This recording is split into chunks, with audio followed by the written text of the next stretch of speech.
નમસ્કાર દર્શક મિત્રો, ગુજરાતી 7 ન્યૂઝમાં આપનું હાર્દિક સ્વાગત છે। હું છું રીતિ પુરોહિત અને હવે જોઈશું આજના મુખ્ય સમાચાર।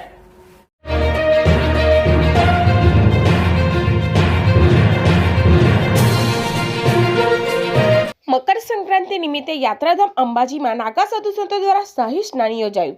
શાસ્ત્રોમાં મકર સંક્રાંતિના દિવસે સ્નાન, ધ્યાન અને દાનનું વિશેષ મહત્વ જણાવવામાં આવ્યું છે।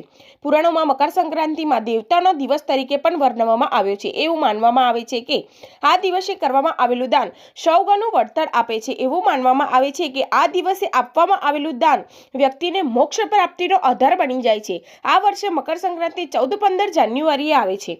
આજ રોજ મકર સંક્રાંતિ પર્વ નિમિત્તે શ્રી પંચદશનમ આવાહન અખાડાના પ્રાચીન ભોલગીરી મહારાજની તપસ્થળી ભૈરવધુના ખાતેથી નાગા સાધુ સંતો હજારોની સંખ્યામાં અંબાજીથી પેદલ યાત્રા કરી સરસ્વતી ઉદ્ગમ સ્થાન કોટેશ્વર ખાતે કુંડમાં શાહી સ્નાન યોજાયો હતો, જેમાં હજારોની સંખ્યામાં નાગા સાધુ સંતો દેશ વિદેશથી અંબાજી ખાતે આવ્યા હતા અને 5 દિવસીય કાર્યક્રમ અંબાજી ખાતે યોજાયો હતો, જેમાં પ્રથમ દિવસે સાધુ સંતો અંબાજી ખાતે નગર પ્રવેશ કરવામાં આવ્યો હતો અને ત્યારબાદ દીપ પ્રગટાવી કાર્યક્રમની શરૂઆત કરવામાં આવી હતી। જ્યારે બીજા દિવસે ધર્મધજા, ગૌ માતા પૂજન, કન્યા પૂજન અને 5મા દિવસે શાહી સ્નાનનું આયોજન કરવામાં આવ્યું હતું, જેમાં મોટી સંખ્યામાં શોભાયાત્રામાં ગ્રામજનો જોડાયા હતા અને નાગા સાધુ સંતોને ગ્રામજનોનો ઉદાર ભાવથી દાન દક્ષિણાઓ ભરપૂર આપી હતી।